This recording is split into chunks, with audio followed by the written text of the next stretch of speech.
Okay, we're going to talk a little bit about modifying this Lotus 25 and taking it apart. Once you remove the 3 screws, 1, 2, and the third one here, comes the tricky part. So I have a few photos. Hopefully they're easy to follow.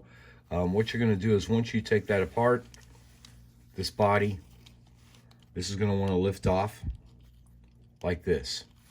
As you can see, you see that right there, the way it's coming out? Okay, so what you have, your first issue is the little shocks right here, the way they're mounted inside. You're going to need to release those right there. I just used a tweezers and popped it down. You see that? It loosened it. And then I did the other side. I did the same thing. I popped it, as you can hear. And then you'll also notice this part is now loose. So what you're going to make sure to do is to bring that all the way off of there like that. Make sure that's released. And make sure that is released from that little suspension. And then you can pull this out like so. Like that. So you're going to pick it out. The front will come out easy enough and lifts out. And there it is, intact, nothing's broken. It's a delicate thing to do, so if you don't have to do it, I wouldn't.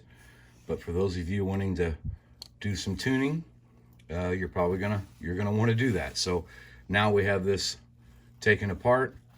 Now I can tell you now I am going to change the motor. That's one thing I like to do with these cars, to tame them down, because this motor is just ridiculous too hot for these cars. I'm going to leave the wiring in place because you don't have a lot of room here. So this light wire, it's still strong enough to carry the motor current, so we don't have a problem with that. I'm just going to unsolder from here and here and put in our new motor. But now, another important thing is now we can pop this assembly out, and we can take this wheel set and we can bring it over to the tire raiser and true these wheels, then install our tires and true them. So anyway, I hope that helped. I know it's a little bit confusing, but I think with the assembly apart right here, you can see where I went with that. Like I said, the crucial thing here is that shock mount right there, that little part where it goes in. You may have to break that free with the tweezers or something to pop it out, so that way you don't break them. Anyway, I hope this helps you guys. Look forward to your comments.